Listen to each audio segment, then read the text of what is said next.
दुनिया भर के बाजारों से आज है थोड़े बेहतर संकेत। कल की तेज गिरावट के बाद आज रिकवरी के आसार तो हैं शुरुआती कारोबार में, लेकिन बड़ा सवाल है कि रिकवरी होगी तो कितनी और कितनी टिकाऊ। क्या 10,900 के पार निकल पाएंगे? बैंक निफ्टी की है वीकली एक्सपायरी, तो ढेर सारा एक्शन है नतीजों के लिहाज से भी। शेयर बाजार लाइव में आप सबका स्वागत है। नमस्कार, मैं हूं अनिल सिंघवी और मैं हूं डिम्पी कालरा। तो लास्ट का 1-1.5 घंटा बाजार के बिल्कुल अच्छा नहीं था। आईटीसी के नंबर्स और साथ ही बाजार के गिरावट एक कमजोर कड़ी के तौर पर कल बाजार को निचले स्तरों पर ले आया। लेकिन आज के ट्रिगर्स, क्या ये ट्रिगर्स कुछ हेल्प करेंगे? इसमें पहला ट्रिगर ग्लोबल मार्केट्स का ही है। यहाँ पे कुछ सुधार आपको देखने को मिल रहा है। तो 4 अहम ट्रिगर है जिसके बेसिस पर बाजार चलेगा। इसमें सबसे अहम ग्लोबल मार्केट्स का ट्रिगर है और साथ ही एलटीसीजी की मुहिम जो हमारी चल रही है। जबरदस्त रिस्पॉन्स मिला सिर्फ 24 घंटे हुए। कल हमने इसी समय इस एलटीसीजी की मुहिम को छेड़ा कि एलटीसीजी बिल्कुल हट जाए और इसकी गुंजाइश नहीं हुई। 90% सोशल मीडिया पे जो लोग हमारे साथ जुड़े, इन्वेस्टर्स हैं, ब्रोकर हैं, गृहिणी हैं, ट्रेडर्स हैं, सर्विस करने वाले लोग हैं, सब कहने कि एलटीसीजी हट जाना चाहिए। इसमें एक बहुत साफ मैसेज जाता है सरकार के लिए, वित्त मंत्री के लिए, और वो ये कि पिछले बजट में जब उन्होंने एलटीसीजी लगाया था, long term capital gain tax, और 31 जनवरी को उसकी डेडलाइन दी थी कि 31 जनवरी के पहले के अगर आपके पास शेयर हैं तो उनकी कॉस्ट 31 जनवरी मान ली जाएगी और उसके बाद जो भी गेन मिलेगा उसी पर टैक्स लगेगा। ठीक है, उससे लेकर अब तक 80% स्टॉक ऐसे हैं जो टॉप 500 आप मार्केट कैप की कंपनी ले लें, 80% स्टॉक ऐसे हैं जो अपनी 31 जनवरी के दाम से नीचे हैं। यानी कि इस साल हार्डली कोई ऐसा आदमी होगा जिसने कैपिटल गेन लॉन्ग टर्म वाला बना रहा है। करेक्ट। अब मैसेज क्या है? मैसेज ये साफ है कि अगर 80% शेयरों में long term capital gain tax बन ही नहीं रहा, फिर भी 90-95% लोग ये मानते कि इसे हटाओ। विरोधाभास है ना? बिल्कुल है। टैक्स बना ही नहीं तो फिर हटाने की नहीं, अभी तक तो बना ही नहीं, फिर भी आप हटाने की मांग क्यों कर रहे हैं? इसका मतलब क्या है? ये बहुत अच्छे से समझने की चीज है कि ये जो टैक्स है, लॉन्ग टर्म कैपिटल गेन वापस लाया गया है, ये सेंटिमेंट के लिहाज से बहुत खराब है, इन्वेस्टमेंट कल्चर के लिहाज से खराब है। क्योंकि एक तो देखिए, अगर मेरा long term capital gain tax बना है और मुझे देना आ जाए इस साल, फिर मैं सोचूं अरे पिछले साल होता तो देना ही नहीं पड़ता, इसलिए मैं मूड खराब करके बैठूं और ये कहूं ये तो गलत हुआ। दिक्कत क्या है? दिक्कत ये कि जब पैसा बना ही नहीं उसके बावजूद लोग ऐसा सोच रहे हैं, तो फिर ये टैक्स नहीं रहना चाहिए सेंटिमेंट के लिहाज से।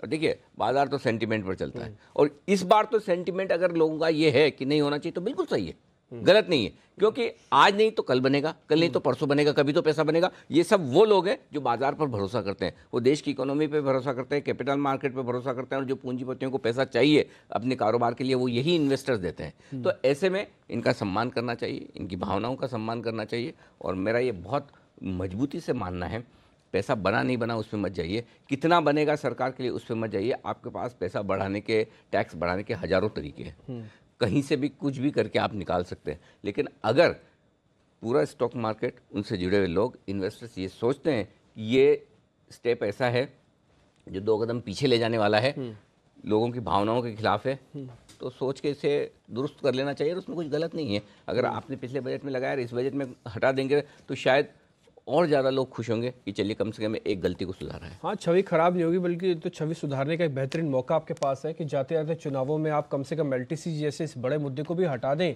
तो काम आ जाएगा आपके लिए छवि आपका सुधार की। ठीक है, उम्मीद तो करते हैं ये 90% सोशल मीडिया पर जो रिस्पॉन्स आया देश की आवाज़ है और इस देश की आवाज़ को हम वित्त मंत्री तक लेके जा रहे हैं। उम्मीद पूरी है कि इस बार ये एलटीसीजी हट ही जाएगा। आगे बढ़ रहे हैं, अब जरा ग्लोबल मार्केट के संकेतों पे आते हैं। ग्लोबल मार्केट आपने कल न्यूट्रल रखा, हालांकि हर एक दिन बदलाव हो रहा है। कई बार यूएस मार्केट्स के अंदर गिरावट, कल थोड़ा सुधार आता हुआ दिखा, यही वजह है अभी न्यूट्रल रख रहे हैं। हाँ, मतलब कुछ खास ऐसा नहीं है। ठीक है, अमेरिका में मजबूती हुई है, लेकिन ऊपरी स्तरों से गिरे भी बड़ी तेजी से, फिर रिकवर भी शार्प हुआ एकदम। अगर कल डाउ का दिन का चार्ट देखिए, ऐसे नीचे आया है बिल्कुल, और वापस वी शेप रिकवरी भी हुई है। तो वैसे ही है। दूसरा ये कि अमेरिका में रिकवरी होने के बावजूद, हालांकि कल हम बंद हो रहे थे तो 80-90-100 पॉइंट तो ऊपर ही थे डाउ फ्यूचर्स, तो कमजोरी का तो माहौल था नहीं, लेकिन उसके बावजूद उतार चढ़ाव हुआ है, पहली बात। दूसरी बात ये कि करेंसी आपकी हल्की सी मजबूत हुई है, तो करेंसी का मजबूत 3 दिन के बाद ऐसा पहली बार हुआ कि 10-11 पैसे आप मजबूती के साथ बंद हो गए, कम से कम थोड़े तो हुए। तो ये 2 फैक्टर अच्छा है। तीसरा अच्छा फैक्टर क्या है? क्रूड, कच्चा तेल, जो मजबूती के साथ, माफ कीजिए, जो मजबूती रोकता हुआ नजर आ रहा है, 62-63 पर जाकर रुक गया और यहाँ थोड़ा सा हल्का हुआ है। 3। अब चौथी चीज जो है वो है आपके लिए एशिया। वहाँ पर सुस्ती का माहौल है। देखते हैं भारतीय बाजारों के खुलने तक एशिया बाजार किस तरह का ट्रेड करते हैं। फिलहाल हांगकांग वगैरह 100-125 नीचे है, इसलिए मेरा ये कहना था कि न्यूट्रल संकेत रखिए, बहुत तेजी के भी नहीं, बहुत मंदी के भी नहीं। ठीक है, और बाकी संकेत, बाकी संकेत FIs, DIs और ट्रेंड तक क्या संकेत? FIs के संकेत तो बहुत खराब है। कल तो मतलब आगे हम विस्तार में बात करेंगे, खराब बेचा है उन्होंने। और घरेलू फंड्स के संकेत अच्छे हैं, थोड़ी सी उनकी तरफ से खरीदारी का आंकड़ा आया है। FNO के संकेत न्यूट्रल साइड पर आए हैं, लेकिन इसमें एक अच्छी चीज़ भी है जो मैं थोड़ी देर में आपको बताने वाला हूँ। वैसे तो अभी तक ये पॉजिटिव चलते थे। हाँ, पॉजिटिव से न्यूट्रल हुआ है। सेंटिमेंट पॉजिटिव से कॉशियस हुआ है, नेगेटिव अभी भी नहीं हुआ, कॉशियस हुआ है। ट्रेंड पॉजिटिव से न्यूट्रल हुआ है, नेगेटिव अभी भी नहीं हुआ है। तो आज पॉजिटिव देखना चाहें तो घरेलू फंड है, नेगेटिव देखना चाहें तो FIs है, न्यूट्रल देखना चाहें तो ग्लोबल संकेत, FNO संकेत और ट्रेंड, 3 न्यूट्रल है। ठीक है, कल का 1 घंटे की गिरावट ने काफ़ी चीज़ों को बदला है, वो आपके सामने दिख ही रहा है कि कईयों का स्टांस इस समय चेंज हो गया, लेकिन एक चीज़ चेंज नहीं हुई है, वह 10,900 का निर्णायक लेवल। आज भी 10,900 आप निर्णायक लेवल नहीं। तो आज देखिए, आज की रेंज बड़ी इंटरेस्टिंग निकल कर आ रही है डिम्पी, और रेंज बड़ी छोटी दिख रही है, मज़ेदार भी है। 10,800 आज की रेंज मानकर चलें, लोअर एंड पे। हाँ, ये 10,900 निफ्टी का निर्णायक लेवल है, 27,500। ये मैंने कल का कट कॉपी पेस्ट है, इसे हटा दीजिए, इसे हटा। हाँ, तो ये मैं वही सोच रहा हूँ 10,900 नहीं, सब कुछ हो गया बाजार में। हाँ, एक नई ना ऐड आई है, आपको ध्यान होगा, वो एक परफ्यूम की, वो सब कुछ उड़ जाता है, फोग की। तो उसमें लड़के कहते हैं देखिए सब परफ्यूम बच गया, लेकिन आपका परफ्यूम बच गया। हाँ, वो नहीं, मुझे ऐसा लगा कि निर्णायक लेवल बच गया, सब कुछ उड़ गया। निर्णायक लेवल भी बह चुका है। हाँ, तो 10,800, 10,900 ये है छोटी ट्रेडिंग रेंज निफ्टी की। 10,750, 10,925 मीडियम रेंज है, और 10,700 से लेकर 10,950 ये एक्सट्रीम रेंज मानकर चलिए। ये आपके लिए 3 रेंज है निफ्टी पर। ठीक है, अब आइए बैंक निफ्टी। 27,150, 27,400 ये छोटी रेंज है। 27,050 से लेकर 27,500 ये बैंक निफ्टी पे मीडियम रेंज है, और 26,900 से 27,600। 26,900 में इसको 26,800 भी कर सकता था, लेकिन मैं 26,900 पे रुक गया। ज़्यादा मंदी सोचना ठीक नहीं है, क्योंकि वो बहुत ज़्यादा सोचने तो फिर हो जाती है, इसलिए ज़्यादा सोचना ठीक नहीं है। तो 26,900 से 27,600 ये है आपके लिए एक्सट्रीम रेंज। अब आइए, आज के लिए अहम सपोर्ट लेवल कहाँ है वो बता दूँ। 10,750 से 10,800 आज निफ्टी के लिए मजबूत सपोर्ट का काम करेगा। इनफैक्ट मेरे हिसाब से 10,800 भी आसानी से तोड़ेगा नहीं, और वो मैं वायदा कारोबार के आंकड़ों में आपको विस्तार से बताऊंगा कि ऐसा मैं क्यों सोच रहा हूँ। तो मेरे हिसाब से तो 10,800 भी नहीं तोड़ना चाहिए, लेकिन अगर 10,800 तोड़ भी दिया तो मान के चलिए 10,750, 10,800 के बीच में अच्छा सपोर्ट है, और वो लेने की कोशिश भी करेगा। वही सपोर्ट 27,050 से 27,150 की रेंज में बैंक निफ्टी में भी है। अगर ये रेंज होल्ड हो पाता है तो अच्छा, तो मुझे लगता होना चाहिए, ऐसा नहीं कि नहीं होना चाहिए। लेकिन दिक्कत है कि कमजोरी का संकेत पहले बैंक निफ्टी ने दिया है। बैंक निफ्टी थोड़ा वैसे ही है ना, जब निफ्टी ने 10,925 पार करके 2 दिन ताकत दिखाई, बैंक निफ्टी ने एक भी बार 27,750 पार नहीं किया। तो बैंक निफ्टी में हल्की सी कमजोरी, वो कहते हैं कि थोड़ी सी ज़्यादा है वो कमजोरी। अब आइए 10,925 ऊपर की तरफ। अब जब तक वापस 10,925 के पार निकल कर टिके नहीं, तब तक आपको ताकत नहीं दिखेगी। ताकत दिखानी है बाजार में, और 11,000 के पार निकलना है। मतलब एक बड़ा इंटरेस्टिंग चीज़ हुई है कि 10,900 के आसपास, 10,925 के आसपास इतनी बढ़िया क्लोजिंग देने के बाद भी 11,000 पार नहीं कर पाए। इसको है ना, वो टिपिकल बाजार की भाषा में कहते हैं कि डिस्ट्रीब्यूशन। हाँ, वो, और हिंदी में इसको डिस्ट्रीब्यूशन को क्या बोलते हैं? ऊपर करके माल देना, माल बेचना, खाली करना। हाँ, ऊपर करके माल खाली करना। वैसा कि इंडेक्स वगैरह में देख के आपको लगता नहीं कि मंदी है, लेकिन वो माल खाली हो जाता है, वैसा वाला। तो वो हुआ है 10,925 के ऊपर की क्लोजिंग में। 27,500 बैंक निफ्टी पर ऊपर की तरफ एक क्रूशियल लेवल है। ये 2 लेवल है। अब 2 लेवल्स आपके लिए हैं वो नीचे की तरफ के, जिसमें तेजी की पोजीशन को कम करना है। हाँ, तेजी की पोजीशन कम करना है। 10,775 इसके नीचे निफ्टी आज बंद होता है तो तेजी की पोजीशन को खत्म करना है, बल्कि खत्म भी कर सकते हैं। कम करने का तो लेवल कल ही आ गया, कल 10,875 स्टॉप लॉस था, उसके नीचे बंद हुआ तो तेजी की पोजीशन तो कल आपको कम कर लेनी चाहिए। आज फिर से कम करनी तो 10,775 है, और बैंक निफ्टी 27,000 है, ये लेवल है। 27,000 का लेवल है बैंक निफ्टी, जिसके नीचे बंद होता है बैंक निफ्टी तो आपको तेजी की पोजीशन कम कर लेंगी। ठीक है, 10,775 और 27,000 बैंक निफ्टी का लेवल 27,000 के नीचे है, तो तेजी की पोजीशन को आप कम कर ले। अब आते हैं जरा निफ्टी के लेवल्स पे। आज खरीदना बेचना हो तो फिर कैसे किया जाए? आज वैसे एसजीएक्स निफ्टी को देख के ऐसा लग नहीं रहा कि शुरुआत में कुछ बहुत बड़ा डैमेज होगा, तो फिर खरीदने और बेचने की रेंज कैसे करें? दो तरीके हैं डिम्पी आपके पास में। एक तरीका तो ये कि आप ये मान के चले कि शुरुआत में खरीदना है, तो आपका स्टॉप लॉस वेल डिफाइंड है 10,800 और 10,800 के स्टॉप लॉस से खरीद लीजिए। 10,875, 900, 925 3 टारगेट मैंने दिए। अगर 10,875 पे खुल जाए तो 10,900, 10,925, 10,950 3 टारगेट रख लीजिए। 25 पॉइंट ऊपर टारगेट हैं, हर एक 25 पॉइंट ऊपर की तरफ टारगेट बनता है, क्योंकि ऐसा लग नहीं रहा कि बहुत तेजी से भागना है, रुक रुक के ही चलना है। तो ये तो हो गया आपका ऊपर की तरफ का लेवल। बेचना है तो बेचने के लिए अब कहाँ बेचोगे आप? जो पहले सपोर्ट वाला 10,900, 10,925 तो अच्छी रेंज है, अगर मौका मिलता है वहाँ तो बेचना चाहिए। अब कोई एग्रेसिव ट्रेडर तो हो सकता है 10,875 से शुरू करे, लेकिन मैं सेफर साइड पे 10,900, 10,925 की रेंज में आपको कहूँगा कि वहाँ बेचिए आप। ठीक है, 10,950, और अगर सेफ रहना है तो 10,975 का स्टॉप लॉस लगा लीजिए। बेसिकली मैं बताऊँ आपको क्या करना चाहिए, 10,900 से हर 25 पॉइंट ऊपर में बेचिए और फिर 11 शुरू कीजिए। हाँ, 900, 925, 950, 975 आ जाए तो भी बेचिए। 11,000 का स्टॉप हर 25 पॉइंट पे बेचना चाहिए 4 किश्तों में। लेकिन वो प्रॉब्लम क्या है, जिन लोगों के पास 4 लोड नहीं है बेचने के लिए, वो क्या करेंगे? उन्हें फिर 10,925 के आसपास बेचना चाहिए एवरेज के हिसाब से। हाँ, एवरेज 10,925, 10,950 की रेंज में कहीं भी बेच सकते हैं। नीचे की तरफ का टारगेट बनेगा आपका 10,850 के आसपास तक का टारगेट। फिर से आपका 10,850 तक का टारगेट आपका बन सकता है निफ्टी में शॉर्ट साइड पर। ठीक है, अब बैंक निफ्टी में अगर ट्रेड लेना हो तो फिर कैसे रखें? बैंक निफ्टी में 27,050, 27,150 इस रेंज में आपको खरीदना चाहिए। ठीक है, अगर इस रेंज में आप खरीदते हैं तो 27,000 आपका स्टॉप लॉस होगा। 27,250, 27,350, 27,450 बहुत एम्बिशियस लेवल लगता तो नहीं, आना चाहिए, फिर भी लिख लेते हैं। लिखने में क्या जाता है? ठीक है, एक्सपायरी का दिन है 27,500 के आसपास आते दम तोड़ देगा बैंक निफ्टी, ऐसा लग रहा है। बेचने के लिए 27,400, 27,500 रेंज परफेक्ट है, शॉर्ट कर सकते हैं आप। 27,650 का स्टॉप लॉस रखिए, वैसे इतनी लंबे स्टॉप लॉस की जरूरत पड़ेगी नहीं, फिर भी सेफर साइड पर एक्सपायरी की वजह से 27,650, नीचे की तरफ 27,300, 27,200, ये आपको 2 लेवल और मिल सकते हैं। ठीक है, तो ये बैंक निफ्टी के भी टारगेट आप नोट कर लें। हालांकि विक्स करीब 18 हो चुका है और पीसीआर 1.53, इसमें तो खैर कोई खास बदलाव भी नहीं है पीसीआर में। F&O के जो शेयर हैं उसमें जैन इरिगेशन एक नया शेयर ऐड हुआ है, जैन इरिगेशन।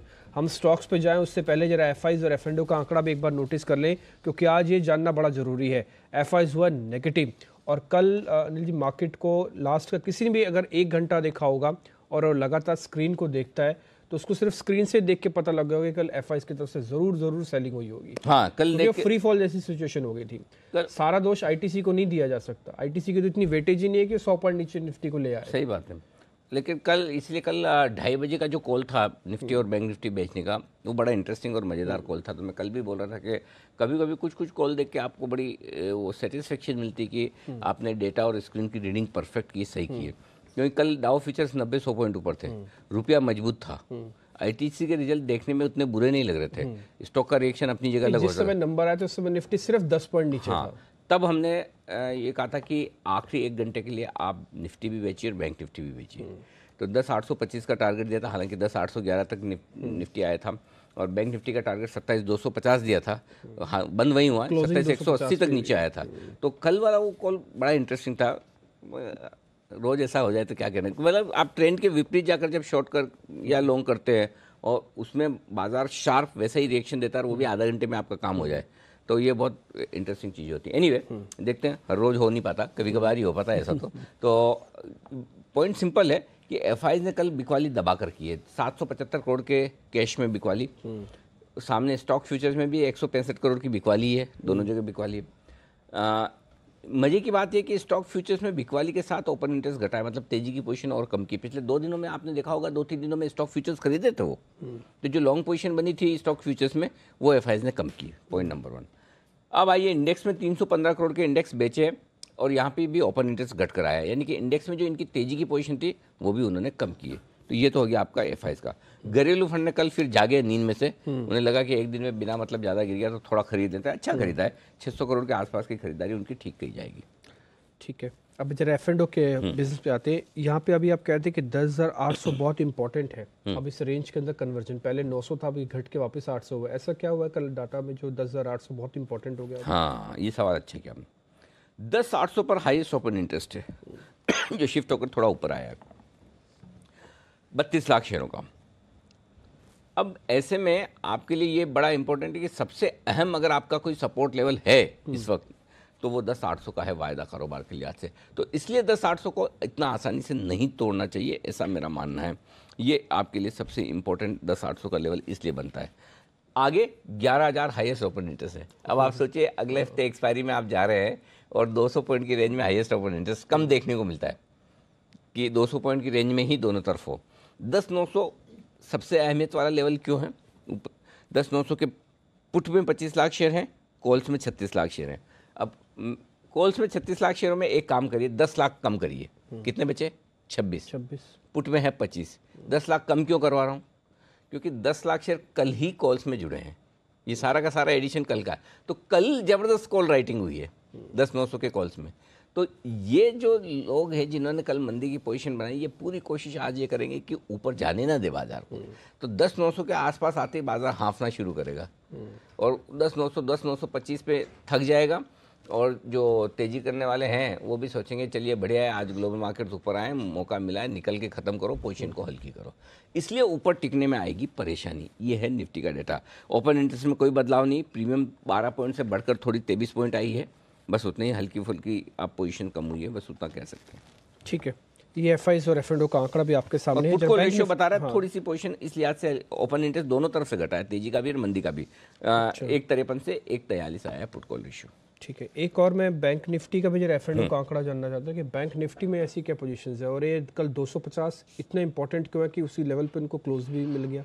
ये हाँ 250 इस लिहाज से इम्पोर्टेंट था कि डिम्पी वहाँ पर जब ऊपर की तरफ आप आ रहे थे रुक रहे थे बार बार, तो वो पार करने के बाद इसलिए 27,250 हाँ 27,250, तो 27,250 उस लिहाज से क्लोजिंग मिल गई। देखिए बैंक निफ्टी की रेंज बहुत साफ है, इसको आज 27,000 के नीचे नहीं जाना है, 27,500 के ऊपर नहीं जाना है। 27,000 के पुट पे 7 लाख शेयर हैं, 27,500 के कॉल्स पे 11 लाख शेयर हैं। कॉल राइटिंग जबरदस्त हुई है बैंक निफ्टी में, सारे संकेत आपको मंदी के दिखेंगे। सिर्फ एक ही उम्मीद कर सकते हैं तेजी करने वाले ट्रेडर्स की आज वीकली एक्सपायरी है और वीकली एक्सपायरी के दिन किसी भी वजह से अगर शॉर्ट कवरिंग ट्रिगर हो गई तो फिर बचे।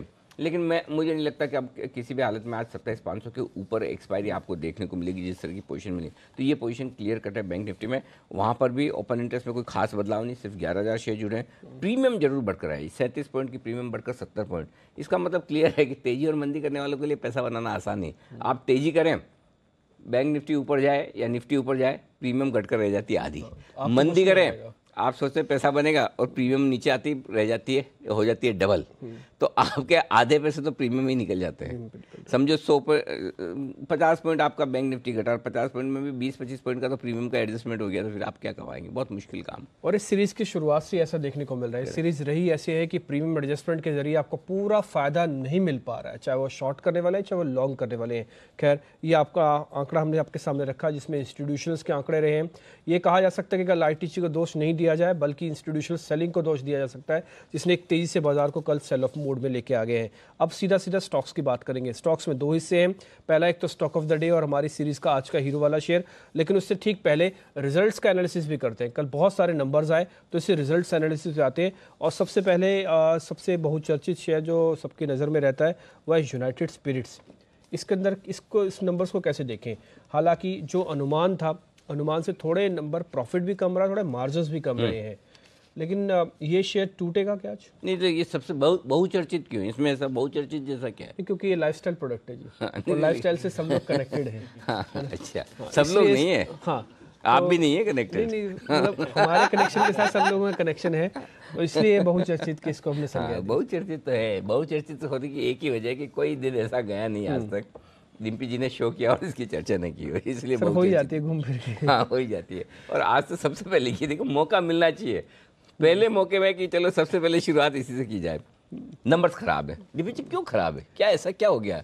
नंबर क्यों खराब आ रहे हैं इसकी? सब कुछ तो ठीक है, नहीं वैसे तो सब कुछ ठीक ही दिखा। मेरे को तो खैर नंबर भी ऐसा कुछ खास ऐसा दिख अच्छा, नहीं रहा आपको खराब थोड़े, दिखा? हाँ मार्जिन जरूर कम दिखे। हमको कहते हैं एक्सपेक्टेशन था कि हर पैमाने पर ठीक होना चाहिए, बट एक आध पैमाना खराब खाली हो गया रह थोड़ा गया। सा। हाँ, वो कहते हैं ना, beauty lies in the eyes of beholder. हाँ तो आपको तो इसमें कभी कुछ खराब दिखेगा नहीं। तो लेकिन आपके लिए एक अच्छी खबर बता दूं। पहली बात तो ये कि कमज़ोर तो है, और कल ही थोड़ी कमजोरी के संकेत भी आ गए थे। कल थोड़ी शॉर्ट्स भी बनी थी, कमज़ोर भी हुआ था, और यही अच्छी बात है इस स्टॉक के लिए। नंबर थोड़े से ढीले हैं ऑपरेशनल लेवल पर, लेकिन गैप से खुलने के बाद इस स्टॉक में फिर से रिकवरी आ जाएगी। उसकी दो वजह, पहला, कल शॉर्ट्स पोजीशन जो बने हुए हैं, और अगर आज थोड़ा और कमज़ोर होता है तो फिर नीचे के लेवल पर शॉर्ट कवरिंग भी आएगी, और दूसरा, डिम्पी जी की वजह से फ्रेश खरीदारी भी। तो इन दोनों वजह से आपको निचले स्तरों पर बेचना नहीं है। फ्यूचर्स की एक बार मैं आपको रेंज दे दूं, 565 से 605, इस रेंज पर नज़र रखिए। 565 के आसपास आए तो आप अपनी शॉर्ट भी काट लीजिए, और कोई दिक्कत नहीं, अगर खरीदारी भी कर ले तो वापस से नीचे से रिकवरी के भी पूरे आसार बन सकते हैं। ठीक है, यानी कि 15 रुपये और नीचे जो आपके सामने भाव है इस समय वो 583 के हैं, तो आप 565 के आसपास करीब है 15-16 रुपये, तो आप इसके नीचे एक बार वापस आ जाए किसी वजह से तो वह खरीदा भी जा सकता है। ठीक है, दूसरा शेयर होगा इंडिगो। कल इसके नंबर्स बेहद ही खराब दिख रहे थे और मुनाफा सिर्फ 200 करोड़ से भी नीचे चला गया। खराब आ नहीं थे, हम पहले भी कह रहे थे कि इंडिगो के रिजल्ट्स खराब होंगे, लेकिन वही है इनका कि पिछला क्वार्टर भी बहुत खराब हाँ, वही है कि स्टॉक बीच में घूम गया, ऊपर आ गया। शॉर्ट्स बहुत हैं, किसी भी वक्त कोई थोड़ी सी भी शॉर्ट कवरिंग क्यों हुई? कच्चा तेल रुक गया, रुपया थोड़ा मजबूत हो गया, शॉर्ट कवरिंग हो गई। सबको दिख रहा है कि रिजल्ट के पहले शॉर्ट्स है, मतलब इजी ट्रेड है ना, शॉर्ट कर दो, और इसलिए स्टॉप लॉस ट्रिगर हो जाते हैं। यहाँ इजी ट्रेड है, क्राउडेड ट्रेड जिसे कहते हैं कि सबको पता है, तो वही हुआ है। तो अब ऑपरेशनल परफॉर्मेंस तो इंडिगो की बेहद खराब है, उस हिसाब से इसे बेचा जा सकता है। 348 के स्टॉप लॉस के साथ 338 और 333 टारगेट दो बनते हैं, लेकिन यहाँ पे एक, माफ़ कीजिए, ये स्टॉप लॉस मैंने टारगेट गलत दे दिए। ये उज्जीवन के टारगेट है जो आगे काम आएंगे। ओके, शायद एनीवे, तो मैं आपको एक खाली इंडिगो के लिए ये बोल देता हूँ। देखिए, इंडिगो में आपको करना क्या है, सिंपल चीज़ ये है कि इस स्टॉक के लिए एक बड़ी इंटरेस्टिंग चीज़ है डिम्पी, और वो ये है कि इंडिगो में जेट में जो डेवलपमेंट हो रहे हैं उस पर आपको फोकस करना चाहिए। जेट के डेवलपमेंट में क्यों फोकस करना चाहिए? उसका रीज़न ये है कि जेट में मालूम है, अगर किसी भी वजह से नरेश गोयल साहब इसी तरह से अड़ियल रवैया रखते हैं तो दिक्कत हो जाएगी, ये बिकेगी नहीं। क्योंकि अब क्या हो रहा है, इतिहाद बोलता है हम 150-200 रुपये से ज़्यादा नहीं देंगे, और ये भी 200 पे आ गए। पहले वाली टर्म्स कंडीशन पे पहले जब फाइनल करते हैं ये तैयार नहीं होते हैं, फिर वापस रिनेगोशिएट करते हैं, फिर देखते हैं कि नहीं हो रहा है, अच्छा पुरानी वाली पे कर लेते हैं। तो अब ये जो खरीदार है वो भी अड़ रहे हैं, नहीं अब हम पुरानी पे भी नहीं करेंगे, जाओ और नीचे पे आएंगे। हाँ, तो इन केस कल को कोई एक ऐसा केस बनता है जहाँ जेट चलना मुश्किल हो जाए, तो फ़ायदा किसको होगा? उस पीएस को, कॉम्पिटिटर्स को, इंडिगो और स्पाइस जेट को, उन दोनों को फ़ायदा होगा, और टिकट के दाम तुरंत बढ़ा देंगे, मार्केट शेयर भी बढ़ेगा। तो इसलिए इंडिगो को नीचे के लेवल पे शॉर्ट करना थोड़ा रिस्की हो सकता है। तो मैं कह रहा हूँ रिजल्ट खराब है, लेकिन ये नीचे से किसी भी वक्त कभी भी घूम सकता है, ये ध्यान में रखना। इसमें ना आप न तो तेजी करके पैसा बना पाओगे, न मंदी करके बना पाओगे। इसमें पैसा बनाना बहुत मुश्किल काम है। तेजी करोगे तो कच्चा तेल और रुपया मार देगा, मंदी करोगे तो जेट के चक्कर में, तो दोनों ही तरफ से ये मतलब वो दुधारी तलवार, ट्रेड करना मुश्किल का। तो विश्वेश हमारे साथ एक बार लगा, हाँ, टारगेट ही ले ले। तो विश्वेश एक बार जरा सपोर्ट और टारगेट भी दे दीजिए। आज वैसे नंबर्स के हिसाब से तो टूटना चाहिए एथिकली, लेकिन बात यही है कि अगर जेट में कुछ भी पॉजिटिव नहीं आता तो इसके लिए फ़ायदा हो जाएगा फिर। मेरे हिसाब से डिम्पी, एक चीज़ मैं बोलूँगा कि 1040 ये जो लेवल है इंडिगो में, ये लास्ट ऑलमोस्ट 3-4 मंथ्स में मल्टीपल टाइम टेस्ट हुआ है और वहाँ से स्टॉक बाउंस होता है। तो मैं ये देखना चाहूँगा कि नंबर्स तो क्या है। देखिए, मैं ऐसा मानता हूँ मार्केट्स आर परफेक्ट, और इंफॉर्मेशन होती है वो कहीं ना कहीं डिस्ट्रीब्यूटेड होती है, वो price reflects everything which is known to the market. तो प्राइस में नंबर है, अगर नहीं भी है तो 1040 के नीचे हम रिव्यू कर सकते हैं। तो मेरा ऐसा मानना है अगर 1040 टूटे तो एक बार फिर से रिव्यू करके शॉर्ट करना है। और जैसे अनिल जी ने कहा, मेरे हिसाब से कल का जो बार है वो देख के तो ऐसा नहीं लग रहा कि कोई नंबर एक्सपेक्ट खराब कर रहा था। तो अगर सरप्राइज है तो ही 1040 टूटेगा, उस केस में फिर लंबे लेवल नीचे के आएंगे। नहीं, इतना तो आएगा ही नहीं। तो नहीं आता तो मेरे हिसाब से 1040 स्टॉप लॉस से मैं तो उल्टा इतना स्ट्रांगली भी आपको ये बोल सकता हूँ, जितना गैप से खुले ज़्यादा उतना तुरंत खरीदने का मौका तो है। एग्जैक्टली तो अगर 1040 नहीं टूटता है आंख बंद करके ले लीजिए। तो मेरे हिसाब से 1040 के स्टॉप लॉस से खरीदना चाहिए। हाँ, आंख बंद करके ले लीजिए 1040 पे। ठीक है, मतलब ये इसको ना ट्रेड आपको ऐसे ही करना पड़ेगा, और कोई तरीका नहीं इसके ट्रेड करने का, आपको कॉन्ट्रा ही ट्रेड करना पड़ेगा। ठीक है। तो फिर इसमें एक काम करते हैं, 1040 का लगा लेते हैं स्टॉप लॉस। टारगेट एक बार पहले ये फ्रीज हो जाए, उसके फिर इसके टारगेट को वापस से हम रिवाइज कर लेंगे। लेकिन एक चीज आज के ट्रेड में मिल चुकी है जो इंडिगो में, कि 1040 एक बेस है। अब आपको 30 रुपये नीचे मिले, 20 रुपये नीचे मिले, जितना भी मिले, एक अपॉर्चुनिटी के तौर पर 9:08 जब फ्रीज भी होगा ना, तब एक बार इसके लेवल और ले लेंगे। अब आगे बढ़ते हुए ये देख लेते हैं आज का स्टॉक ऑफ द डे कौन सा है।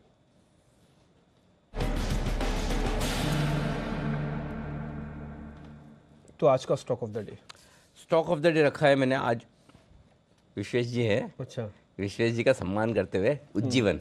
उज्जीवन इक्विटास और उज्जीवन तो कौन सा क्या बोलते हैं विश्वेश जी आप? कौन सा शेयर? नहीं, कौन सा बायर बोलते हैं, कौन सा? Signature of the buyer. Signature of the buyer, हाँ, सिग्नेचर ऑफ द बायर, ये आपका सिग्नेचर सेंटेंस है। उज्जीवन परफॉर्मेंस बहुत अच्छी है, लेकिन एक चीज़ मैं बताऊं, उज्जीवन की परफॉर्मेंस शानदार है, इसमें कोई डाउट नहीं, बहुत ही स्ट्रॉन्ग परफॉर्मेंस, 30% की ग्रोथ कहाँ मिलती है इस तरह के माहौल में, जब एनबीएफसी वगैरह लिक्विडिटी क्रंच, उस क्वार्टर में बहुत ही शानदार परफॉर्मेंस दिए। लेकिन वैल्यूशन महंगे हैं और स्टॉक नतीजों के पहले भागा हुआ भी है, और इसकी आमतौर पर ये खासियत है इस स्टॉक की, जब भी रिजल्ट आते हैं गैप से खुलने के बाद ये नीचे भी आता है, हमेशा का इसका माहौल वैसा है। तो यहाँ भी आपको ट्रेड करना बड़ा आसान काम है, बिल्कुल स्ट्रिक्ट स्टॉप लॉस के साथ ट्रेड करना है, जैसे जैसे भाव बढ़ता जाए स्टॉप लॉस आपको ऊपर करना है, और बहुत गैप से खुल जाए तो नहीं खरीदना है। मतलब वो जब आप डॉक्टर के पास जाते हैं ना, कुछ डॉक्टर कैसे होते हैं कि मेडिसिन बाद में लिखते हैं, पहले लिखते हैं कि परहेज क्या क्या करना है, है ना, क्या क्या नहीं खाना है, क्या क्या खाना है। तो मैं पहले वो ट्रेड करने के पहले परहेज की लिस्ट दे रहा हूँ कि देखो स्टिक स्टॉप लॉस के साथ करना है, स्टॉप लॉस ऊपर लेते जाना है, गैप से खुल जाए तो नहीं खरीदना है, ठीक है ना।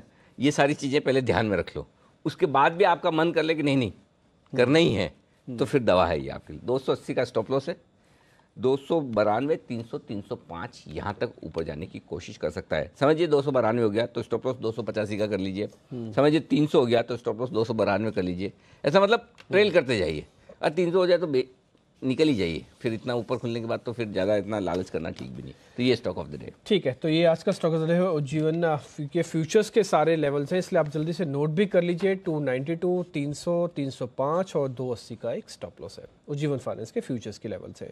अब आगे बढ़ रहे हैं, रिसर्च टीम पूरी जुड़ चुकी है मेरे साथ, आपने काफ़ी सारे शेयर्स ऑलरेडी नोट भी कर लिए होंगे।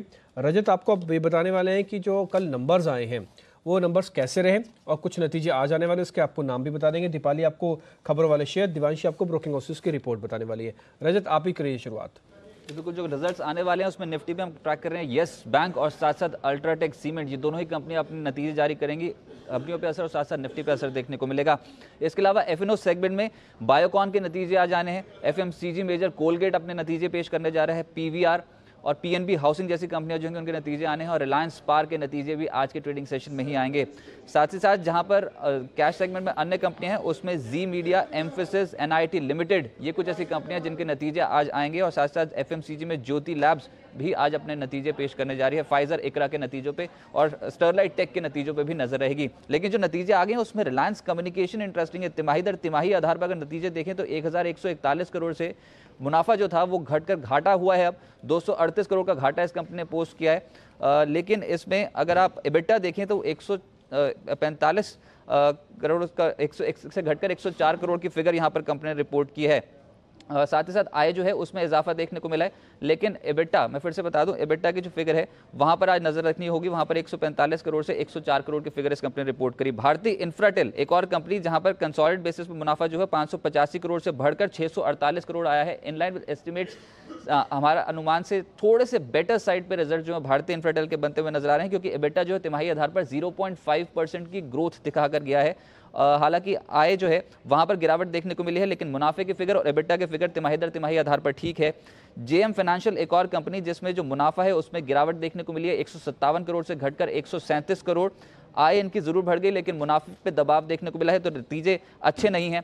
Everest industries in line with estimates हैं, 9.4 करोड़ के मुनाफे के मुकाबले 11.4 करोड़ का मुनाफा इस कंपनी ने पोस्ट किया है और 291 करोड़ से रेवेन्यू की फिगर पहुंच गया 307 करोड़ बढ़कर। साथ साथ एबिटा परफॉर्मेंस भी ठीक है, 18 करोड़ के बजाय 21.3 करोड़ का एबिटा इस कंपनी ने रिपोर्ट किया है। मार्जिन भी सुधरे हैं 6.1% से बढ़कर 6.9%।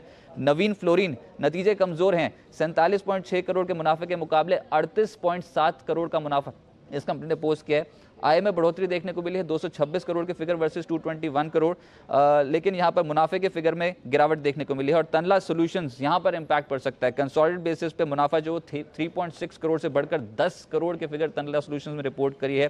कंसोलिडेटेड आय 200 करोड़ से बढ़कर 282 करोड़ रही है। ये तो ही सालाना नतीजों के बाद, लेकिन तिमाही दर तिमाही आधार पर भी देखेंगे तो 8.5 करोड़ के मुकाबले 10 करोड़ का मुनाफा जो है वो तनला सॉल्यूशंस रिपोर्ट किया है। तो अच्छे नतीजे हैं तनला सॉल्यूशंस के। ठीक है, नंबर्स बहुत सारे हैं, इसलिए रजत आपको फटाफट ये भी बताते जा रहे थे किसका खराब और किसके नंबर्स ठीक है और किसके इनलाइन है। ये सूची आज भी बहुत बड़ी है क्योंकि मिड कैप के करीब करीब 25 से 30 कंपनी ऐसी है जो अपने नंबर उतारेगी।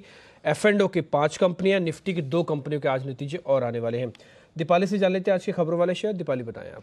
शुक्रिया डिम्पी। टॉप 6 स्टॉक्स है मेरे पास और पहला स्टॉक है पर्सिस्टेंट सिस्टम्स का। खबर यहां पर यह है कि 27 जनवरी को कंपनी की बोर्ड मीट है और इस बोर्ड मीट में बायबैक पर डिसीजन लिया जा सकता है, तो ये खबर पर्सिस्टेंट सिस्टम्स पर है। इसके अलावा जेट एयरवेज जो कि अभी थोड़ी देर पहले डिस्कस हो भी रहा था, रोज नई डेवलपमेंट्स यहां पर हो रही हैं और अब खबर ये आ रही है सोर्सेस के थ्रू कि जो सेबी से इन्होंने रिक्वेस्ट किया था कि ओपन ऑफर इनको ना लाना पड़े, उसमें थोड़ी सी इनको राहत मिल जाए, तो खबर यह है कि कोई राहत इनको नहीं मिलेगी एतिहाद को। दूसरा ये कि नरेश गोयल भी अपना जो होल्डिंग है वो 25% से कम करने के लिए तैयार नहीं है। टसल अभी भी बना हुआ है। खबरें हैं कि नरेश गोयल चाहते हैं कि 200 रुपए प्रति शेयर के भाव पर डील हो, एतिहाद 150 रुपए प्रति शेयर के भाव पर डील करना चाहता है, तो कंफ्यूजन अभी भी जेट एयरवेज को लेकर बना रहेगा। CESC यहाँ पर आप नजर रखें क्योंकि स्पेंसर रिटेल और CESC वेंचर जो कि डीमर्ज एंटिटी है, इनकी कल लिस्टिंग होगी और इसीलिए स्टॉक आज फोकस में रहेगा। MEP इंफ्रा खबर पॉजिटिव है ऑर्डर इनफ्लो की। कंपनी की इकाई को NHAI से एक ऑर्डर मिला है और महाराष्ट्र में 568 करोड़ के ऑर्डर के लिए ये करार किया गया है, तो MEP इंफ्रा फोकस में रहेगा। इसके अलावा रत्नमणि मेटल ट्यूब्स, यहाँ पर फंड एक्शन हुआ है। कोटक महिंद्रा म्यूचुअल फंड ने तो 1.5% इक्विटी खरीदी है 780 के भाव पर, लेकिन नालंदा इंडिया फंड ने 7.5 लाख शेयर यानी 1.61% इक्विटी बेची है 781 के भाव पर। तो ये दोनों फंड्स की ओर से एक्शन हुआ है रत्नमणि मेटल्स में। आखिर में KPIT टेक ये भी फोकस में रहेगा, जो अक्टूबर में खबर भी आई थी कि बिरला सॉफ्ट के साथ ये मर्ज हो रहे हैं, उसके बाद 2 एंटिटीज अलग होके डीमर्ज होंगी। तो ये जो खबर आई थी इसका स्कीम ऑफ अरेंजमेंट की आज एक्स डेट है, कल रिकॉर्ड डेट है, तो आज स्टॉक प्राइस में इस डीमर्जर का और मर्जर का रिफ्लेक्शन दिखेगा, तो KPIT टेक भी फोकस में होगा। ठीक है, KPIT टेक भी आप ध्यान रख सकते हैं, मर्जर डीमर्जर की खबरों के बीच में है और साथ ही आपको कुछ और शेयर्स जिस पर न्यूज़ है। अब आते हैं ब्रोकिंग हाउसेस की रिपोर्ट पे। ITC के कल नतीजे है, नतीजा इनका शेयर तेजी से टूटा 3-3.5%। दिवांशी, ब्रोकिंग हाउसेस की रिपोर्ट क्या कह रही है, खराब है क्या नंबर्स?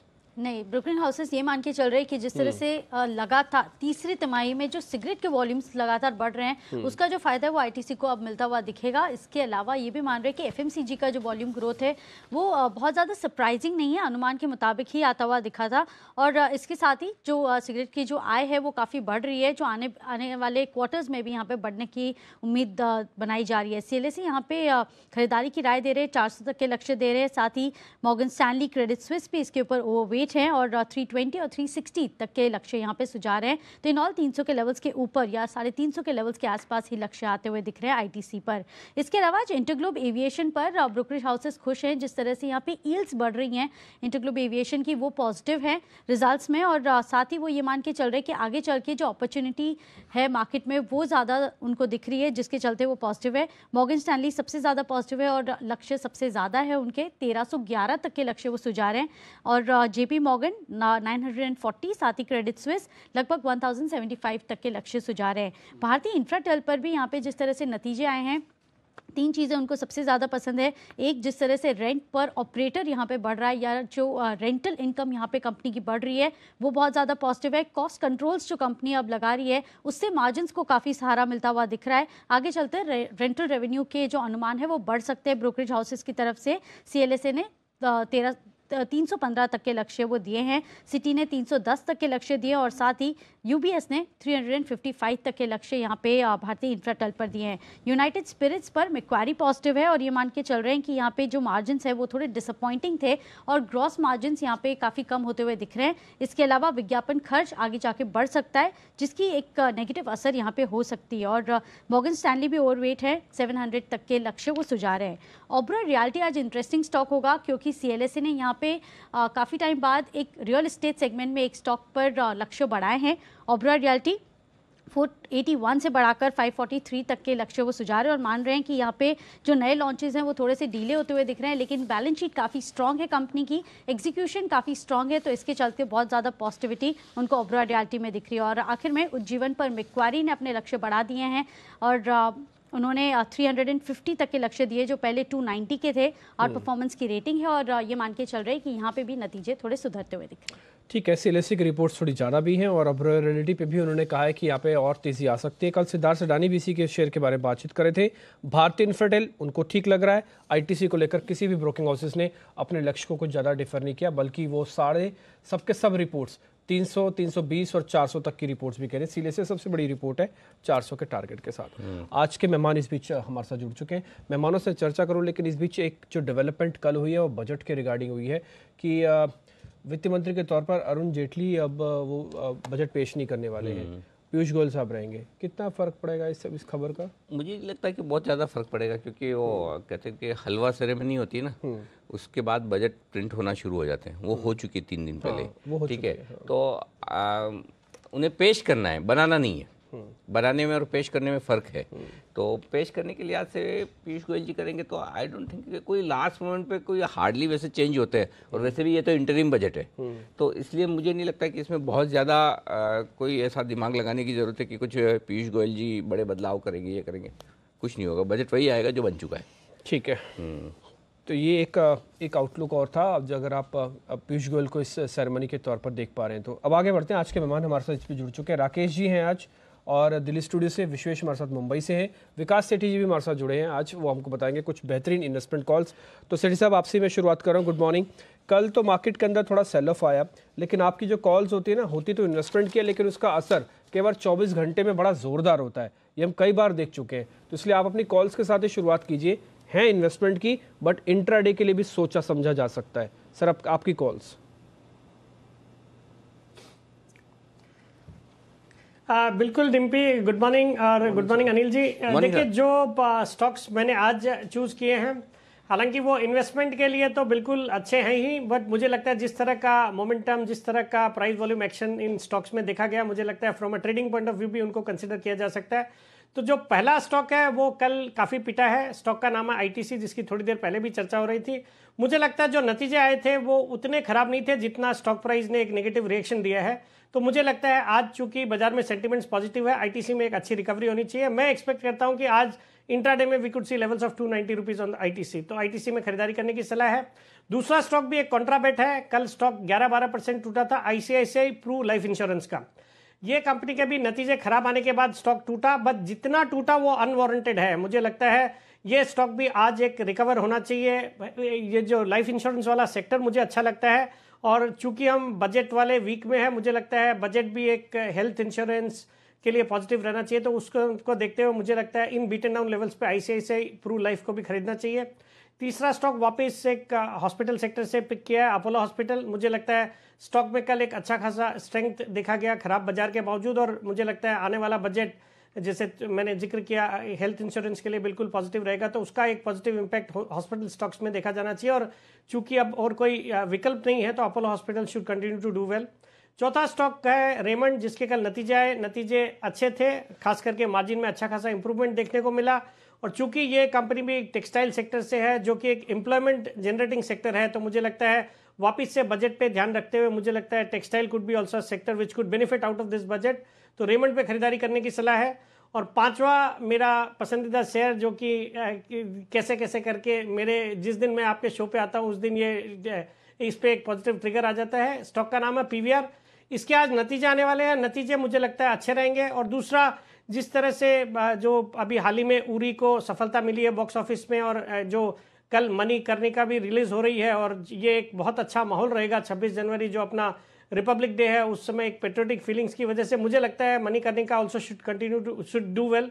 तो इस लिहाज से मुझे लगता है पीवीआर के नतीजे अच्छे हैं और दूसरा एक अच्छी मूवी रिलीज होने जा रही है, तो इन सबको देखते हुए पीवीआर पे भी खरीदारी करने की सलाह रहेगी। तो ये सारे स्टॉक्स हैं जहां पर आपको खरीदारी करने की राय। लेकिन विकास जी, खरीदारी तो ठीक है, एक हमने कल से मुहिम चलाई है देश भर में और वो हम ये कह रहे हैं कि वित्त मंत्री जी से कि भाई LTCG हटाओ। हमने ये बोला घटाओ नहीं, हटाओ, ख़त्म करो। तो अभी तक तो हमारे जितने एक्सपर्ट्स आए हैं उनकी राय यही आ रही है भाई कि हाँ हटाना चाहिए। आपकी क्या राय, क्या LTCG इस बजट में हटना चाहिए? नहीं, बिल्कुल अनिल जी, मैं आपके साथ हूं और बहुत ही इम्फेटिकली बोलना चाहूंगा कि LTCG को बिल्कुल एबोलिश करना चाहिए। ये अगर आपको ध्यान हो तो LTCG पहले जब हटाया गया था तो उसके एवज में STT इंट्रोडक्शन किया गया था और वो STT अभी वैसे का वैसे ही है, जिसके कारण सरकार को एक अच्छा खासा टैक्स का कलेक्शन होता है। और मुझे लगता है ये जो LTCG लास्ट बजट में जब से इंट्रोड्यूस किया है और फिर ग्रैंड फादरिंग का जो एक था कि 31 जनवरी के रेट के ऊपर अगर रेट होंगे तो LTCG लगेगा, तो मुझे नहीं लगता कि पूरे बाजार में कोई चुनिंदा स्टॉक्स होंगे। मैं अपने पोर्टफोलियो को देख रहा था तो मुझे लगता है HEG और ग्रेफाइट जैसे स्टॉक्स को छोड़ के किसी में LTCG का कोई स्कोप नजर नहीं आ रहा है। तो इन सबको देखते हुए प्लस ये एक मुझे लगता है बहुत ही डीमोटिवेट करने वाला स्टेप था और चूंकि भारत में पहले ही इक्विटी कल्ट जो है वो काफ़ी कंपैरेटिवली काफ़ी कम है, तो इसको बढ़ावा देने की भी बिल्कुल ज़रूरत है। तो मेरी राय में LTCG को बिल्कुल डेफिनेटली अबोलिश करना चाहिए। I am with you. ठीक है, हटाना चाहिए LTCG को। और ये हमारी मुहिम ऐसे रंग लेके आ रही है कि अब दूसरे चैनल भी इसको फॉलो करने लगे हैं। अब सबको लग रहा है कि हाँ LTCG तो एक बड़ी इशू है, तो गलत क्या है, हटाना चाहिए। तो गलत क्या है? अच्छी चीज़ को सबको फॉलो करना चाहिए। नहीं, लेकिन मतलब कुछ तो रखो भाई, ये तो हमारी जिम्मेदारी है कि हम अच्छा काम करें, अच्छा काम करने की कोशिश करें। मैं इसमें कुछ गलत नहीं मानता, सबको करना चाहिए। अगर विश्वेश जी अच्छा काम करते हैं तो मैं फॉलो करता हूँ विश्वेश जी को। उसमें क्या, विश्वेश जी गलत है क्या इसमें कुछ? सर एक कहावत है, strengthen upon your strength and weaken upon your weakness. जब कोई आपको फॉलो कर रहा है तो अपनी वो वीकनेस को वीक करने की कोशिश डिम्पी जी, आपकी थॉट लीडरशिप है, इसको एंजॉय कीजिए। मतलब फॉलो करना वाला आपको बिल्कुल शब्द के शब्द वैसे के वैसे, फोटो की फोटो वैसे के वैसे, इससे बढ़िया और क्या चाहिए? तो खुश होने की बात है, दुखी होने की बात नहीं है। मैं तो चाहता हूँ कि पूरा देश फॉलो करे और पूरा देश एक साथ बोले, सारे न्यूज़ चैनल्स बोले, सारे न्यूज़पेपर बोले कि हाँ हम जी बिजनेस की मुहिम के साथ हैं। मुझे बहुत खुशी है इस बात की कि बाकी लोग भी हमारी मुहिम के साथ जुड़ रहे हैं। ये तो बहुत अच्छी बात है। तो ठीक है, आपने पहले शुरुआत की, 2 दिन पहले से आप शुरुआत कर रहे हैं, वो तो आप आगे बढ़ते गए, कारवां बनता गया और क्या है। तो कारवां बन रहा है, अच्छी बात है। ठीक है, एक कारवां आपको। हाँ, लेकिन एक बार विश्वेश जी की भी तो राय लेनी चाहिए। विश्वेश जी, अपना आपका वोट भी। ओके, मेरा ऐसा मानना है कि लॉन्ग टर्म इन्वेस्टमेंट को हमेशा से अलग ही रखना चाहिए और उसका जो सबसे बड़ा बेनिफिट होता है वो यही होता है कि आप फिर शॉर्ट टर्म वॉलेटिलिटी के शिकार नहीं होते हो। तो अभी तो क्या हो गया, अगर मैं लॉन्ग टर्म इन्वेस्टर हूँ, मैं डायरेक्टली ट्रेडिंग के साथ कंपेयर करता हूँ, मैं सोचता हूँ कि ट्रेडिंग में जो मुझे गेन होते हैं, इतनी सब होल्डिंग करने के बाद भी, अगर उठा पटक के बाद भी मुझे टैक्स लग रहा है, तो उससे अच्छा तो मैं ट्रेडिंग ही कर लूँ और उसकी वजह से कोई स्टॉक सेक्युलर बुल रन में नहीं आ रहा है। मेरे हिसाब से अगर होता है तो क्या कहना। लेकिन न सिर्फ विकास जी, न सिर्फ विश्वेश जी, वी लेटर नहीं, किसी भी लेटर से आपका नाम शुरू होता हो, सबकी राय है कि LTCG हटाओ। कोशिश है पीयूष गोयल साहब तक बात पहुंचे। आइए सुनते हैं कल भी लोगों ने क्या कहा आपको। और ये कल और परसों की राय है, बाकी जगह आप आज देखेंगे, लेकिन कल और परसों की भी देख लीजिए। चाहिए कि और लोग आए और उनके पैसे भी बने, तो इसके लिए बहुत ज़रूरी है LTCG हटाना। और बहुत ही खराब कदम था पिछले साल का, जिसने मार्केट का माहौल बहुत बिगाड़ा। मुझे लगता है ये टैक्स तुरंत प्रभाव से हटा दिया जाना चाहिए, क्योंकि देखिए इससे मुझे लगता है लॉन्ग टर्म इन्वेस्टिंग को एक नेगेटिव इंसेंटिव मिलता है, यानी कि आप लॉन्ग टर्म इन्वेस्टिंग करने से बचते हैं। तो मुझे लगता है कि ये बहुत ही नेगेटिव टैक्स है। मैं पूरी तरह आपके साथ सहमत हूँ और बिल्कुल मतलब कि जितना हो पाएगा ट्विटर पर, फेसबुक पर, सोशल मीडिया पर इसमें हम कंट्रीब्यूट करेंगे। और मैं दिल से चाहता हूं कि long term capital gain tax बिल्कुल हटना चाहिए। बिल्कुल ये हटाना चाहिए और इनकरेज करना चाहिए जो इन्वेस्ट कर रहे हैं। जब तक मार्केट बहुत मैच्योर नहीं हो जाता है तब तक तो एटलीस्ट ये टैक्सेस नहीं होना चाहिए। LTCG हटाओ, ये हमारी मुहिम आगे भी जारी रहेगी और अब तक करीब 90% वोट यही कह रहे हैं कि LTCG को हटाया जाए और जो वोट की संख्या है वो हज़ारों में है और आज वो हो जाएगी लाखों में। तो लाखों की तादाद से हमको जो ट्वीट मिल रहे हैं उसके बेसिस पर ये कहा जा रहा है कि LTCG हटाओ। वित्त मंत्री जी, आप तक हमारी बात है ये। अब आते सीधा सीधा और स्टॉक्स पे। विकास जी ने अपने 5 शेयर आपको बता दिए, उनका सदाबहार पीवीआर भी उनकी लिस्ट में आज भी शामिल है। विश्वेश जी, आपकी तरफ से आज के स्टॉक्स। मेरे हिसाब से कल का जो सेशन था वो डिसमिसल सेशन था, तो मैं तो आज ओपनिंग की वेट करूंगा बिफोर जंपिंग द गन्स, क्योंकि देखिए हो क्या रहा है, आप जिस साइड भी ट्रेड ले रहे हो दोनों साइड स्टॉप लॉसेस हो रहा है। तो अगर आप मार्केट में देख के अगर छोटा स्टॉप लॉस लगा के ट्रेड करोगे तो बेटर रहेगा। बट मेरे जो रडार पे है वो है येस बैंक। आज के दिन में नतीजे हैं येस बैंक के, और येस बैंक ऊपर में 210 जाने के बाद फिर से एक बार 190 187 आ गया था। अब मेरा ऐसा मानना है आज नतीजों के दम पे शायद स्टॉक फिर से एक बार 210 की ओर रुक कर सकता है, तो वो एक स्टॉक हो सकता है। दूसरा जो स्टॉक है वो है मारुति। मेरे हिसाब से कल नंबर अनाउंस होने हैं और इसमें बहुत ही अच्छा पिकुलर पैटर्न हुआ है। इसने एक बहुत इंपॉर्टेंट लेवल तोड़ा था 7200 का, और इसकी जो वॉलेटिलिटी है वो बहुत हाई है निफ्टी। तो मारुति की वो टिपिकल वॉलेटिलिटी 20-22 होती है, अभी उसकी ऑलमोस्ट 40 चल रही है। तो मैं एज एन ऑप्शन ट्रेडर सोच रहा हूँ कि रिजल्ट से पहले मुझे ऑप्शन बेचना है। डायरेक्शन शायद थोड़ा सा हल्का सा नीचे हो सकता है, तो अगर थोड़ी सी क्यू ली जाए कि अगर बायस कहाँ है तो यहाँ पे एक शॉर्ट स्ट्रेंगल करने की सलाह होगी। तो ये हम शो के ड्यूरेशन में मार्केट ओपन होने के बाद एक ट्रेड कवर कर सकते हैं। ठीक है लेकिन वैसे नोटिस करने वाले 2 शेयर विश्वेश ने आपको ऑलरेडी बता दिए, एक तो येस बैंक है और दूसरा मारुति है। मारुति के बाद हम बाजार खुलेगा तो उसके बाद फिर से देख लेंगे। राकेश जी, गुड मॉर्निंग, आपकी तरफ से आज के share sir. Good morning Dimpy ji, good morning Anil ji. Dimpy ji, मेरे पास एक ही पिक है आज के लिए ट्रेडिंग के नजरिए से, ग्रेन्यूल्स, जहां पर कल के सत्र में एक ब्रेकआउट देखने को मिला है। मार्केट काफी रेंज बाउंड है और ट्रेड ढूंढना काफी मुश्किल है। ग्रेन्यूल्स अच्छा लग रहा है चार्ट्स के ऊपर। 88.50 के स्टॉप लॉस के साथ ग्रेन्यूल्स में खरीदारी की राय है। 102 के टारगेट के लिए इसके नतीजे हैं 29 जैन को, और उससे पहले यहाँ पर नीचे में एक बॉटम फॉर्मेशन लग रहा है। शॉर्ट टर्म ट्रेडिंग के नजरिए से ग्रेन्यूल्स अच्छा लगता है। और दूसरा डिम्पी जी, एक वर्ड ऑफ कॉशन है, एक स्टॉक है दिलीप बिल्डकॉन। ये काफी खराब लग रहा है चार्ट्स पर और किसी भी रैली में पार्टिसिपेट नहीं करा। इस पे कंटिन्यूसली 850 रुपए से मैं बिकवाली की राय देता आ रहा हूं और अभी मौजूदा स्तर 358 का है। मुझे लगता है यहां पर एक शार्प एटलीस्ट 20 से 25% का फॉल मौजूदा स्तरों से देखने को मिलेगा। 250 260 तक गिरने का पोटेंशियल लगता है दिलीप बिल्डकॉन। ठीक है, दिलीप बिल्डकॉन एक कैश का शेयर, यहाँ पे आप बिकवाली रख सकते हैं, या फिर आपके पास इन्वेस्टमेंट है तो एक बार सोचिए इससे बाहर आने का, क्योंकि कुणाल बंसल जी कह रहे हैं कि करीब 30% तक की गिरावट यहाँ पर आपको देखने को मिल सकती है। 2 शेयर उन्होंने नोटिस हमको करवा दिए। अब आते हैं अलग अलग स्टॉक्स पे जहाँ कुछ खबरें हैं। आज पहले एक रिपोर्ट के ही बेसिस से शुरू कर रहा हूँ। CLSA की रिपोर्ट आई थी ओबरॉय रियलिटी को लेकर, कल ठीक ठाक इसकी हमको ट्रेड भी देखने को मिला। विकास जी, जरा आपकी रिकमेंडेशन, 481 से सीधा 543 का टारगेट कर दिया। CLSA बड़ी रिपोर्ट ये कह रही है कि इसका फायदा इसको मिलेगा लीज रेंटल के तौर पर। आप जरा बताएं इसमें करना क्या है।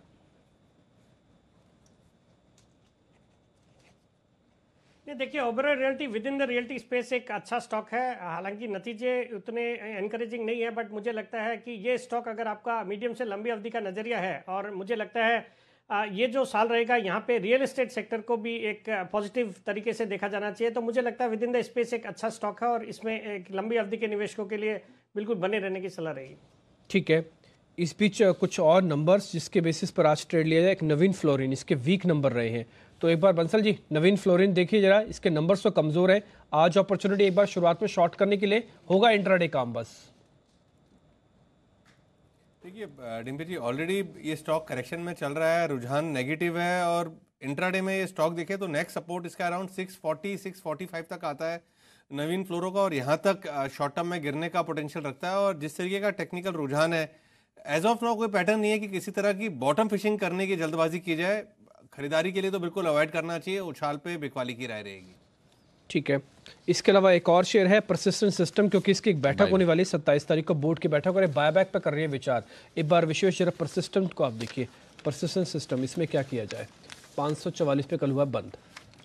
मेरे हिसाब से डिप्पी 630 से जो सेल ऑफ आया है इन वेरी शॉर्ट टर्म, अभी जो स्विंग लोज थे प्रीवियस रैली के वो थे अराउंड 535, तो ये क्रिटिकल सपोर्ट होगा। अगर 535 यहाँ पे होल्ड होता है तो मेरे हिसाब से पुल बैक आएगा, लेकिन अगर 535 ब्रीच होता है तो मेरे हिसाब से ये जो मोमेंटम है ये on the down side continue रह सकता है। उस केस में हम शायद 480 तक के भी लेवल देख सकते हैं, तो काफ़ी कॉशियस नोट एडवाइस होगी यहाँ पे। सावधानी रखें, ये है राय आपके लिए। बायोकॉन यहाँ पर भी एक्शन मजबूती का कल दिखा था, हालांकि बाजार के कमजोरी के साथ थोड़ी सी प्रॉफिट बुकिंग आई, लेकिन फिर भी 670 हरे निशान में बंद होने में कामयाब रहा। बंसल जी, आज नतीजे हैं, नतीजे ठीक रहने चाहिए। सिंजिन के नतीजे भी अच्छे आए थे, ये बताइए कि इसके लिए रेंज क्या होगी और क्या 670 पर खरीदना है? देखिए अनिल जी, नतीजों से पहले ये स्टॉक एक पॉजिटिव बायस के साथ ट्रेड कर रहा है और क्लियरली चार्ट से संकेत करते हैं कि एक पॉजिटिव सरप्राइज आना चाहिए। टेक्निकली अनिल जी जिसने ले रखा है वो 660 का स्टॉप लॉस लगाया है और एक बार ये स्टॉक अनिल जी 670 पर ही ट्रेड कर रहा है, यही इसका एक मेक और ब्रेक लेवल है। कल भी 677 तक गया था, ऊपरी लेवल पे सस्टेन नहीं करा, एक बार ये डिसाइसिवली 671 672 के ऊपर सस्टेन करता है तो एक अच्छी रैली टुवर्ड 690 695 तक की देखने को मिल सकती है। तो जिन्होंने ले रखा है 660 के स्टॉप लॉस से होल्ड करें और नई खरीदारी के लिए 672 के लेवल्स पे नजर रखें। इसके ऊपर सस्टेन करता है तब 668 के स्टॉप लॉस के साथ एक नई खरीदारी की जा सकती है। ओके, कोलगेट एक और है जो आज रिजल्ट देने वाला है। रिजल्ट के पहले कोलगेट पर क्या व्यू है आपका? आमतौर पर विकास जी, एफएमसीजी कंपनियों से अच्छी वॉल्यूम ग्रोथ की उम्मीद की जा रही थी, आ भी रही है, कोई आईटीसी में भी खराब नहीं है, एशियन पेंट्स में भी खराब नहीं, लेकिन ये सारे स्टॉक रिजल्ट आने के बाद पिट क्यों रहे?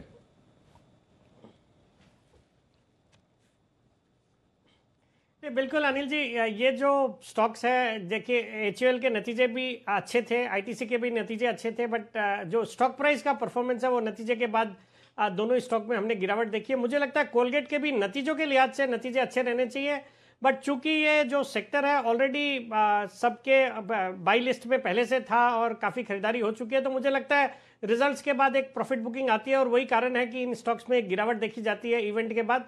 मुझे लगता है नतीजे अच्छे रहेंगे, but as far as stock price is concern हो सकता है थोड़ी बहुत प्रॉफिट बुकिंग आ सकती है, बट वो जो प्रॉफिट बुकिंग अगर आती है, स्टॉक अगर रिजल्ट के बाद वीक होते हैं तो वो एक मीडियम से लंबी अवधि के निवेशकों के लिए खरीदारी करने का ही मौका होना चाहिए। ये है आपके लिए कोलगेट आज रिजल्ट से पहले। ठीक है, इसके अलावा एक दो शेयर और भी हैं जिसमें पीएनबी हाउसिंग पे भी एक बार जरा राय ले लेते हैं। बंसल जी, जरा पीएनबी हाउसिंग आप और देखिए, इसके भी नतीजे ही आने हैं। इससे पहले हाउसिंग फाइनेंस कंपनीज की परफॉर्मेंस अब तक तो ठीक ही रही है, कल इसकी क्लोजिंग भी बहुत शानदार थी, 2-2.5% ऊपर था, बाजार टूट रहा था, ये चल रहा था। पीएनबी हाउसिंग में क्या किया जाए? देखिए डिम्पी जी, आपने काफ़ी बेहतरीन स्टॉक निकाला है। इनफैक्ट ये स्टॉक मेरे भी रडार पे था, बिल्कुल आपने सही बताया। बाकी हाउसिंग फाइनेंस कंपनीज में एक सेल ऑफ देखने को मिल रहा है और डिम्पी इसने काफ़ी एक अहम सपोर्ट 874 के सपोर्ट से कल एक रिबाउंड दिखाया है टूवर्ड्स 901 902। टेक्निकली एक सपोर्ट लेके गया हुआ है, किसी ने लिया हुआ है तो 875 के सपोर्ट के साथ होल्ड करना चाहिए।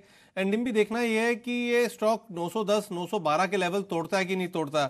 अगर 910 912 के लेवल्स तोड़ के उसके ऊपर निकलता है तब यहाँ पर 960 965 के लेवल्स देखने को मिल सकते हैं। विश्वेश, एक शेयर है वोडाफोन आइडिया, आप 2-3 दिन पहले इसके बारे में डिस्कस भी कर रहे थे। कल एक बड़ी खबर आई, 25,000 करोड़ रुपया ये जुटाना चाहते हैं, बोर्ड ने अप्रूवल दिया। हालांकि इसमें प्रमोटर का हिस्सा बहुत ज़्यादा होगा, 11,000 करोड़ रुपया वोडाफोन वाले और 7250 आइडिया वाले होंगे। इसके अलावा वो जो पैसा बच गया वो लोगों से उठेगा।